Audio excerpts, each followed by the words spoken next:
நம்மை தற்காப்போம், அனைவரையும் பாதுகாப்போம். ஆர்டிஎம் தமிழ் செய்திகள் உங்களுக்காக, உங்களுடன். வணக்கம், நான் கோகிலவாணி கிருஷ்ணன். இன்றைய தலைப்புச் செய்திகள்: 2022 வரவு செலவு திட்டம் அனைவருக்குமானது.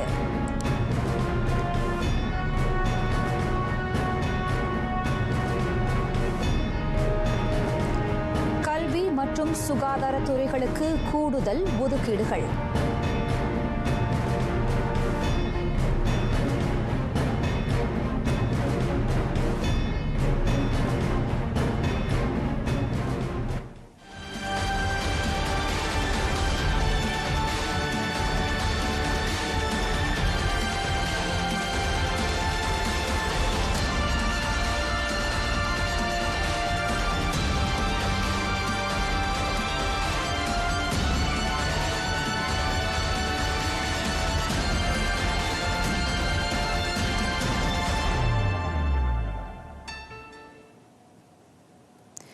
வளப்பமும் நல்வாழ்வுமிக்க மலேசிய குடும்பம், அதனை அடிப்படையாக கொண்ட 2022 வரவு செலவு திட்டத்தை அரசாங்கம் இன்று மாலை மக்களவையில் தாக்கல் செய்தது. கோவிட்-19 கொள்ளை நோய் பிடியிலிருந்து நாட்டை விடுபட செய்து வட்டார அளவில் தொற்று பரவும் சூழலுக்கு நுழையும் நோக்கத்தை அது உள்ளடக்கியிருக்கிறது. பொருளாதார மீட்சி மற்றும் நாட்டின் மேம்பாட்டை அடிப்படையாக கொண்டு சீரான வலுவான வியூகங்களுடன் வரையப்பட்டிருக்கும் 2022 வரவு செலவு திட்டத்தை நிதியமைச்சர் தங்கு டத்தோஸ்ரீ ஜஃப்ருல் தங்கு அப்துல் அசீஸ் இன்று மாலை 4 மணி வாக்கில் தாக்கல் செய்தார். அத்திட்டத்தின் கீழ் மக்களின் உயிரை காத்தல், நல்வாழ்வை உறுதி செய்தல், வர்த்தகத்தை உந்தச் செய்தல், பெருந்தொற்றுக்கு பிந்தைய புதுமைகளை வலுப்படுத்துதல் ஆகிய கூறுகளுக்கு முக்கியத்துவம் வழங்கப்படுகிறது. பிரதமர் டத்தோஸ்ரீ இஸ்மாயில் சப்ரி யாக்கூப்பின் தலைமைத்துவத்தின் கீழ் அறிவிக்கப்பட்டிருக்கும் முதல் வரவு செலவு திட்டமாகவும் இது கருதப்படுகிறது. 12வது மலேசிய திட்டத்துக்கு மேலும் வலு சேர்க்கும் அதேவேளை அனைத்து தரப்பினரையும் உட்படுத்திய பொருளாதார வளர்ச்சி, ஆற்றல் ஆகியவற்றை துரிதப்படுத்தும் அம்சங்களை அது கொண்டிருக்கிறது. SDG நீடித்த மேம்பாட்டு இலக்குகள் மற்றும் 2030 கூட்டு வளப்ப திட்டம் ஆகியவற்றுக்கு ஏற்ப அவை அமைவதாக நிதியமைச்சர் விவரித்தார். 2022 ஆண்டு வரவு செலவு திட்டம் 33,210 கோடி ரிங்கிட்டை உட்படுத்தியுள்ளது. பிரதமர் டத்தோஸ்ரீ இஸ்மாயில் சப்ரி யாக்கூப் தலைமையிலான அரசாங்கத்தின் கீழ் அறிவிக்கப்படும் முதல் வரவு செலவு திட்டம் இதுவாகும். கடந்த ஆண்டுகளை காட்டிலும் இம்முறை கூடுதல் ஒதுக்கீடு தாக்கல் செய்யப்பட்டுள்ளது. அவற்றுள் நிர்வாக செலவு அடிப்படையில் 23,350 கோடி ரிங்கிட் ஒதுக்கப்பட்ட வேளை 7,560 கோடி ரிங்கிட் மேம்பாட்டுக்காக ஒதுக்கப்பட்டுள்ளது. கோவிட்-19 சேமிப்பு தொகையின் கீழ் 2,300 கோடி ரிங்கிட்டும், எதிர்பாரா செலவுக்காக 200 கோடி ரிங்கிட்டும் ஒதுக்கப்படுவதாக தங்கு டத்தோஸ்ரீ ஜஃப்ருல் தங்கு அப்துல் அசீஸ் தெரிவித்தார். அடுத்த ஆண்டுக்கான வரவு செலவு திட்டம் விரிவடைந்திருந்தாலும் மொத்த உள்நாட்டு உற்பத்தி விகிதத்தில் நிதி பற்றாக்குறை 6 விழுக்காடு வரை குறையும் என கணிக்கப்பட்டுள்ளது. மக்கள் மற்றும் வணிகம்சார் நலனை காக்க அரசாங்கம் மறந்ததில்லை. உதவி தேவைப்படுவோருக்கு தேவையான சலுகைகளை ஏற்படுத்திக் கொடுக்கும் வழிவகைகளை அரசாங்கம் தொடர்ந்து கண்டறிந்து வருகிறது. 2021 வரவு செலவு திட்ட ஒதுக்கீட்டை சேர்க்காமல் மொத்தமாக 53,000 கோடி ரிங்கிட் ஒதுக்கீட்டுடன் 8 உதவி திட்டங்களையும் பொருளாதார ஊக்குவிப்பு திட்டங்களையும் அரசாங்கம் வகுத்துள்ளது. இந்நிலையில் இவ்வாண்டு நாட்டின் பொருளாதார வளர்ச்சி 3 விழுக்காட்டுக்கும் 4 விழுக்காட்டுக்கும் இடைப்பட்ட வளர்ச்சியை பதிவு செய்யும் என கணிக்கப்பட்டுள்ளது. அதே சமயம் அடுத்த ஆண்டு நாட்டின் பொருளாதாரம் தொடர்ந்து 5.5 விழுக்காட்டுக்கும் 6.5 விழுக்காட்டுக்கும் இடைப்பட்ட வளர்ச்சியை பதிவு செய்யும் என நிதியமைச்சர் நம்பிக்கை தெரிவித்தார். இதனிடையே நாட்டின் பொருளாதார முதுகெலும்பாக விளங்கும் வணிகத்துறையின் மீதும் 2022 வரவு செலவு திட்டம் கவனம் செலுத்துகிறது. அவ்வகையில் வணிகத்தின் ஆற்றலை மீண்டும் வழக்க நிலைக்கு திரும்ப செய்வதற்கான திட்டங்கள் முன்னெடுக்கப்படும். மலேசிய குடும்பத்தின் செமாரா வர்த்தக திட்டத்தின் கீழ் 4000 கோடி ரிங்கிட் மதிப்பிலான உதவி திட்டங்கள் மேற்கொள்ளப்படும். நேரடி கடனுதவி மற்றும் உத்தரவாத கடனுதவி என நிறுவனங்களுக்கும் தொழில் முனைவர்களுக்கும் உதவிகள் வழங்கப்படும். அடுத்த ஆண்டு முதல் தக்கோன், ஆக்ரோ பேங்க், BSN, பேங்க் ராயா, பேங்க் நெகாரா ஆகியவற்றை உட்படுத்தி 180 கோடி ரிங்கிட் மதிப்பிலான குறு கடனுதவி திட்டங்கள் செயல்படுத்தப்படும். அத்துடன் முதல் 6 மாதங்களுக்கு மட்டும் 75,000 கோடி ரிங்கிட் மதிப்பிலான கடன் உதவிகளை BSN, ஆக்ரோ பேங்க் பொருளகங்கள் வழங்கும் என தங்கு டத்துஸ்ரீ ஜாஃப்ரோல் அறிவித்தார். இவ்வேளையில் நிதி சிக்கலை எதிர்கொண்டிருக்கும் நிறுவனங்களுக்கு உதவ 210 கோடி ரிங்கிட் நிதி ஒதுக்கப்படுகிறது. வணிக தளங்களை மாற்றியமைக்கும் அல்லது புதுப்பிக்க அரசாங்கம் வழங்கி வரும் வரி விலக்கு சலுகை அடுத்த ஆண்டு டிசம்பர் 31ஆம் தேதி வரை நீட்டிக்கப்படுகிறது. இதனிடையே நிதி கடப்பாட்டு சட்டத்தை அறிமுகப்படுத்தவும் அரசாங்கம் எண்ணம் கொண்டுள்ளது. அச்சட்டத்தின் மூலம் நாட்டின் நிதி நிர்வாக திறனை அதிகரிக்க இயலும் என தங்கு டத்துஸ்ரீ ஜாஃப்ரோல் விளக்கினார். அது தொடர்பான பொது கலந்துரையாடல் ஆய்வறிக்கை தயார் செய்யப்பட்டிருக்கும் நிலையில் முன்வைக்கப்பட்டிருக்கும் கருத்துகள் பரிசீலிக்கப்பட்டு வருகின்றன.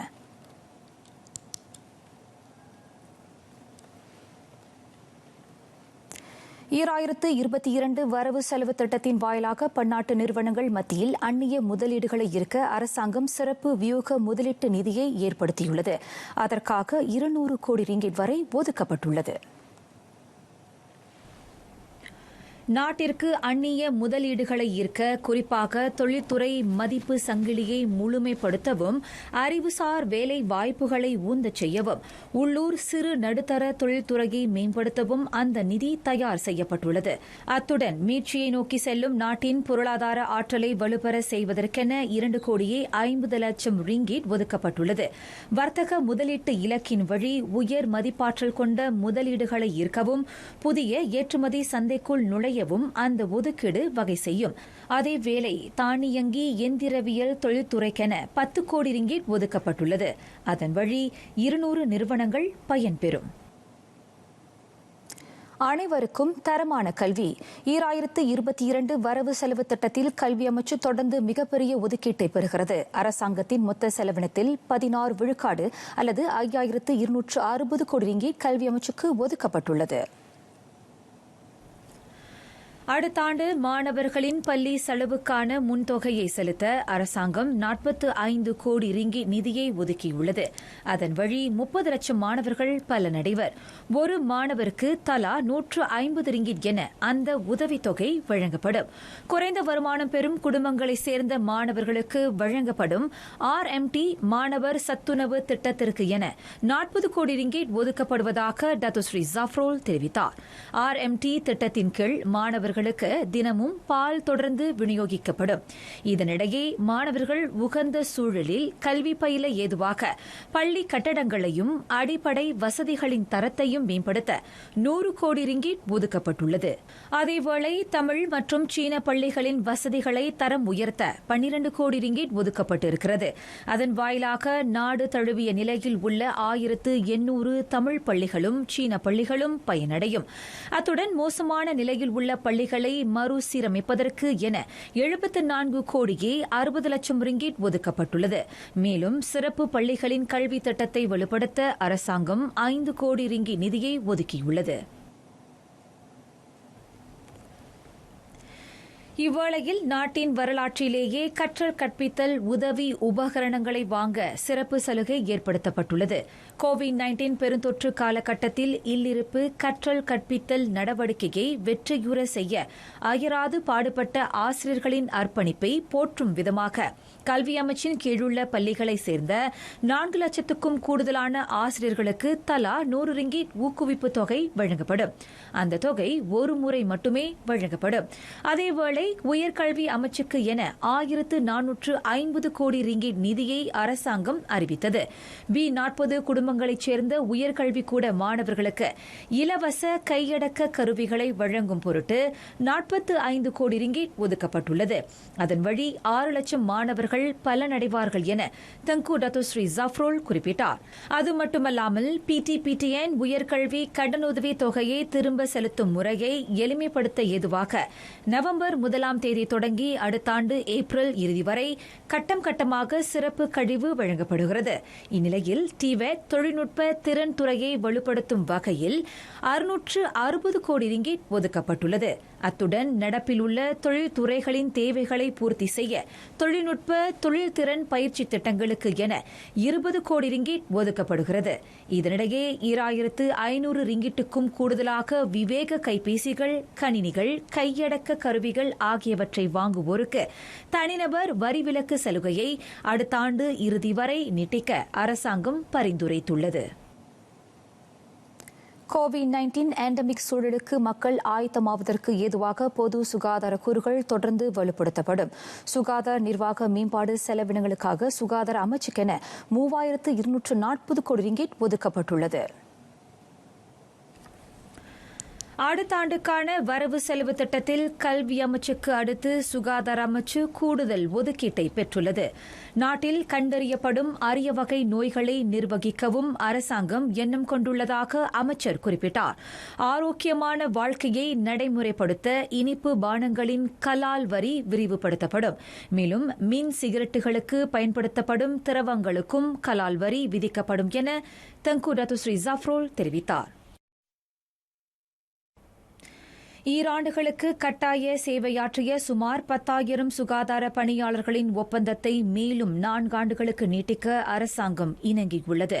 சுகாதார அதிகாரிகள், பல் மருத்துவர்கள், மருந்தகவியலாளர்கள் ஆகியோர் அவர்களில் அடங்குவர். அவர்கள் மருத்துவ நிபுணத்துவ துறையில் உயர்கல்வியை தொடர்வதற்கு அரசு 10 கோடி ரிங்கிட் ஒதுக்கீட்டை அறிவித்துள்ளது. அதன் வாயிலாக 10,000க்கும் மேற்பட்ட ஒப்பந்த சுகாதார பணியாளர்கள் பயனடைவர். தேசிய கோவிட்-19 நோய் எதிர்ப்பாற்றல் திட்டம் தொடர்ந்து வலுப்படுத்தப்படும். 12 வயது முதல் 17 வயது வரைக்குமான 11 வயதினருக்கு தடுப்பூசியை செலுத்தும் நடவடிக்கையை தொடரும். அதே வேளையில் பெரியவர்களுக்கு ஊக்க மருந்தளவை வழங்கும் திட்டம் தொடரப்படும். அதற்கான 8 கோடியே 80 லட்சம் மருந்தளவை பெற அரசு உடன்பாடு கண்டிருப்பதை தங்கு டத்துஸ்ரீ ஜஃப்ரோல் இவ்வேளையில் குறிப்பிட்டார். கோவிட்-19 தடுப்பூசியை கொள்முதல் செய்ய தேசிய அறங்காப்பு நிதியை பயன்படுத்திக் கொள்வதற்கு ஏதுவாக சட்டத்தில் திருத்தம் செய்யப்பட்டது. அதற்கு ஆதரவளித்த நாடாளுமன்ற உறுப்பினர்களுக்கு அமைச்சர் நன்றி தெரிவித்துக் கொண்டார். சொந்த செலவில் ஊக்க மருந்தளவை செலுத்திக் கொள்வோருக்கு தனிநபர் வரி விலக்கும், முதலாளிகளுக்கு வரி கழிவையும் அடுத்த ஆண்டில் வழங்க அரசாங்கம் உத்தேசித்துள்ளது. இவ்வேளையில் ஆரோக்கிய வாழ்க்கை முறையை ஊக்குவிக்க அரசாங்கம் ஆரோக்கிய மலேசிய மீதான தேசிய செயல் திட்டத்தை தொடர இணங்கியுள்ளது.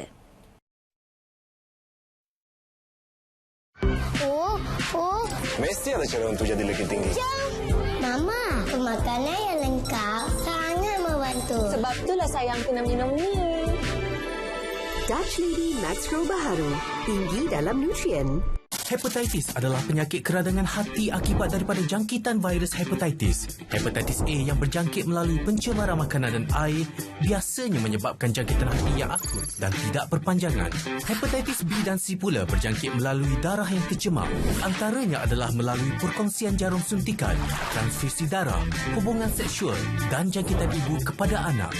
Berlainan daripada hepatitis A, hepatitis B dan C boleh menyebabkan kerosakan hati yang kronik dan bara hati.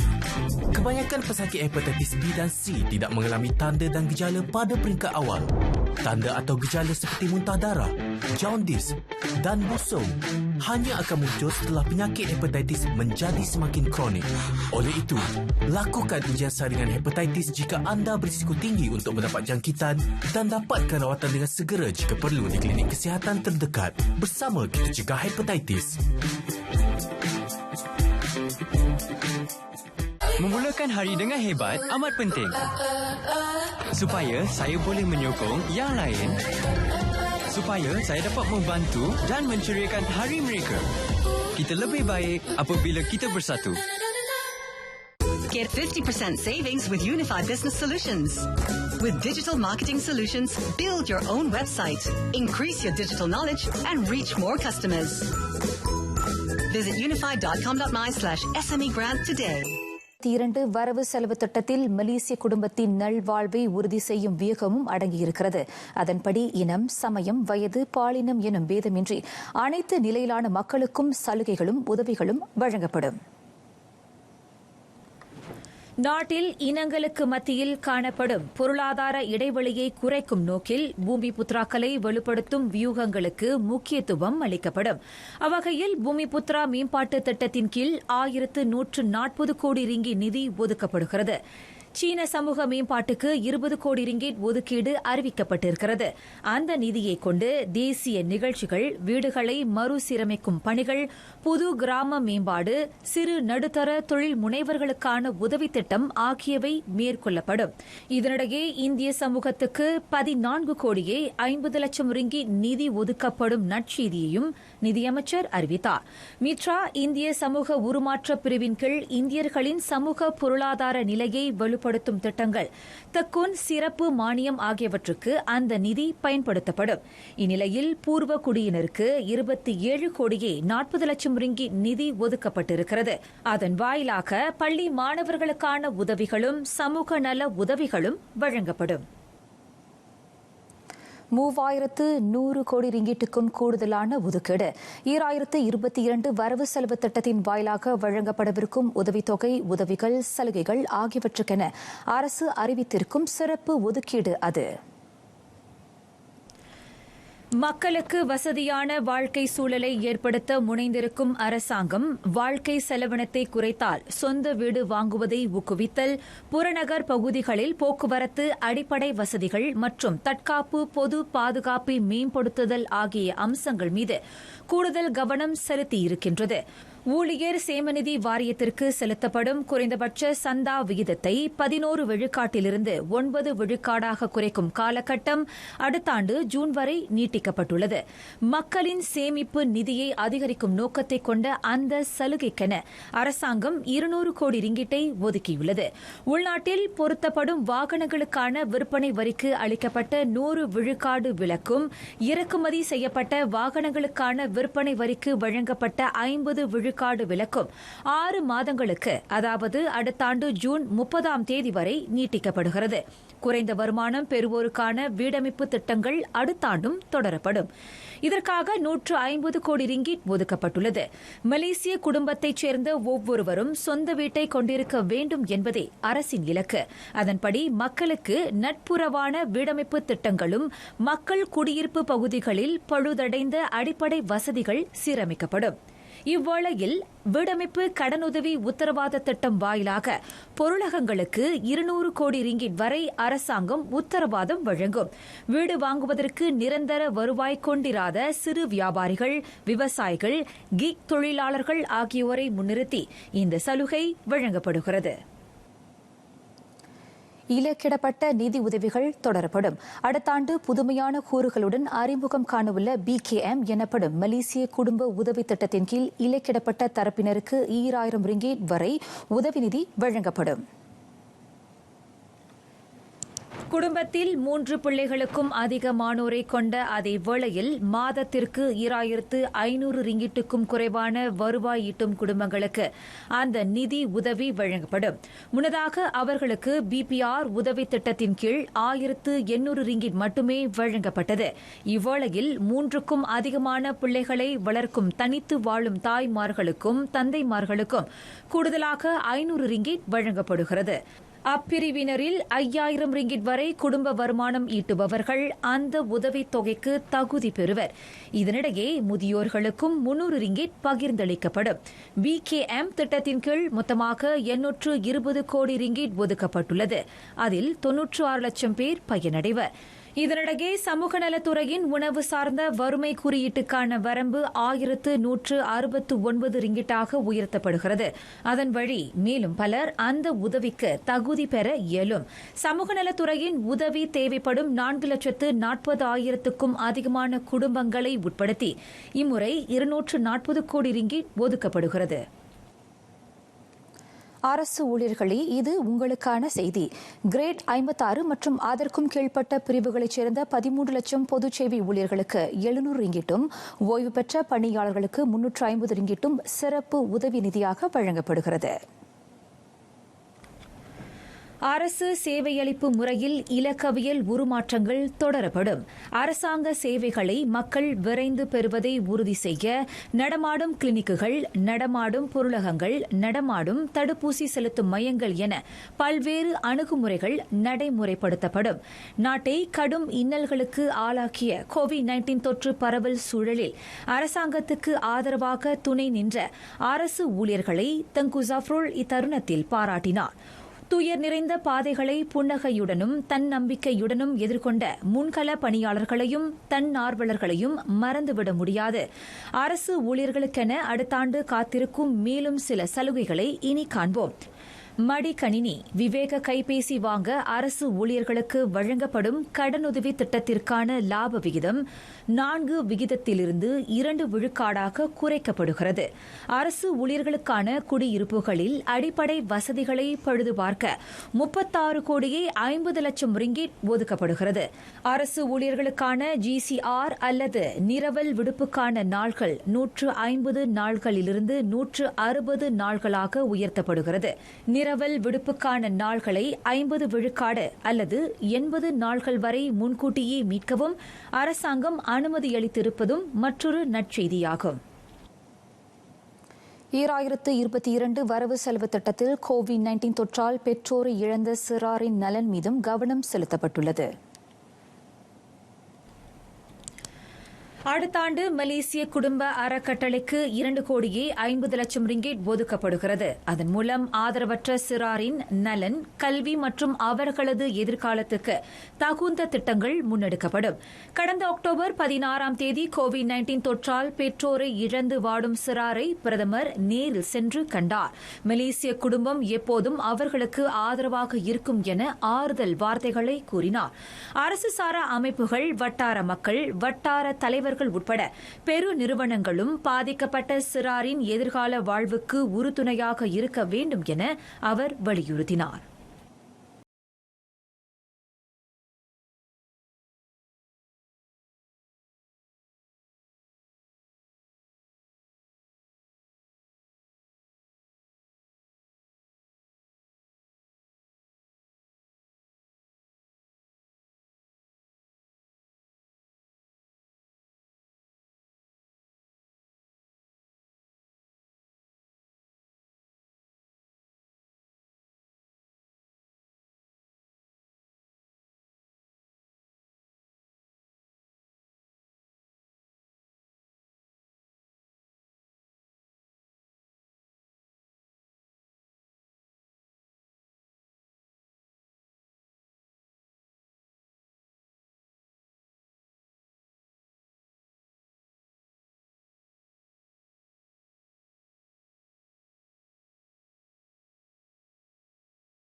குடும்ப உத்தரவாத வேலை வாய்ப்பு திட்டத்தின் கீழ் 6 லட்சம் வேலை வாய்ப்புகளை ஏற்படுத்தப்படும். அதற்காக 480 கோடி ரிங்கிட் ஒதுக்கப்பட்டுள்ளது. சொக்சோவின் உத்தரவாத வேலை வாய்ப்பு திட்டம் மூலம் தொழிலாளர்களை பணிக்கமர்த்தும் முயற்சி தொடரப்படும். அதன் வாயிலாக 3 லட்சம் பேருக்கு வேலை வாய்ப்புகளை ஏற்படுத்தி தர இலக்கு வகுக்கப்பட்டுள்ளது. அதற்காக 200 கோடி ரிங்கிட் ஒதுக்கப்படுகிறது. வேலையில்லாமல் இருக்கும் தொழிலாளர்களை பணிக்கமர்த்தும் முதலாளிகளின் சுமையை குறைக்க முதல் 6 மாதங்களுக்கு அத்தொழிலாளர்களின் மாத வருமானத்தில் 20 விழுக்காட்டை அரசாங்கம் உதவித்தொகையாக வழங்கும். அடுத்த 6 மாதங்களுக்கு அதன் விகிதம் 30 விழுக்காடாக அதிகரிக்கும். இது மாதம் 1500 ரிங்கிட்டுக்கு அதிகமாக சம்பளம் பெறுவோருக்கு பொருந்தும்.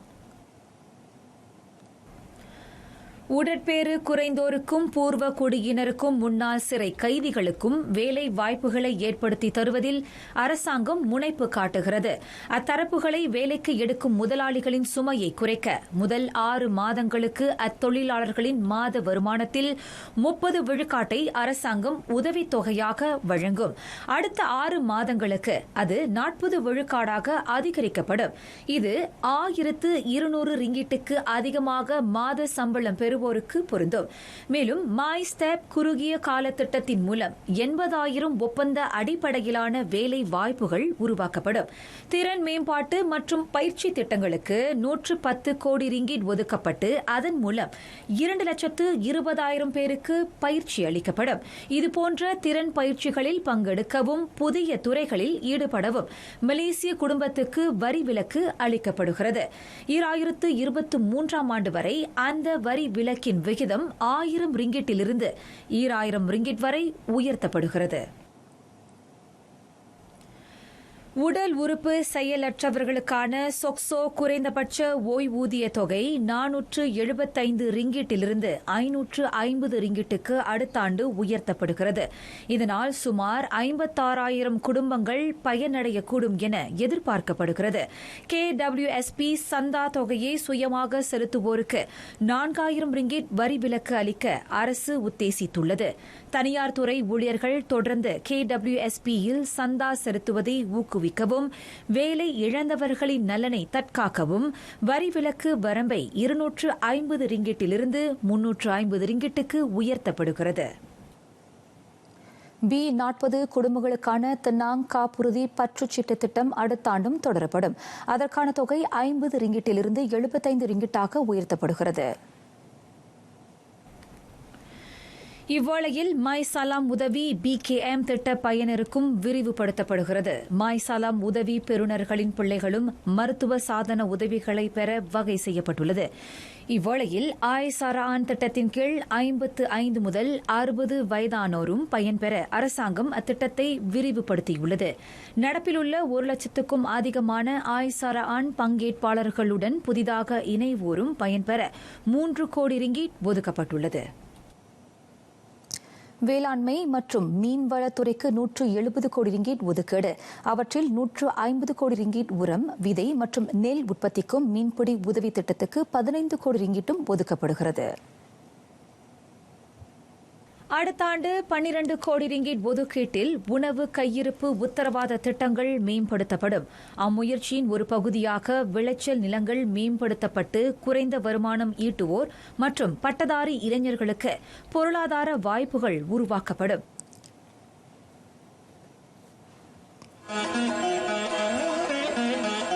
குரலும் விளக்கமும். குரல் 385. இயற்றலும் ஈட்டலும் காத்தலும் காத்த வகுத்தலும் வல்ல தரசு. முறையாக நிதி வளங்களை உருவாக்குவதோடு அரசாங்க கருவூலத்திற்கான வருவாயை பெருக்கி அதை பாதுகாத்து திட்டமிட்டு செலவிடுவதுதான் திறமையான நல்லாட்சிக்கு இலக்கணமாகும். நிறைவடைகின்றன RTM தமிழ் செய்திகள். எங்களோடு இணைந்ததற்கு நன்றி. COVID-19 கொள்ளை நோயை ஒன்றிணைந்து வெல்வோம், நம்மை தற்காப்போம், அனைவரையும் பாதுகாப்போம்.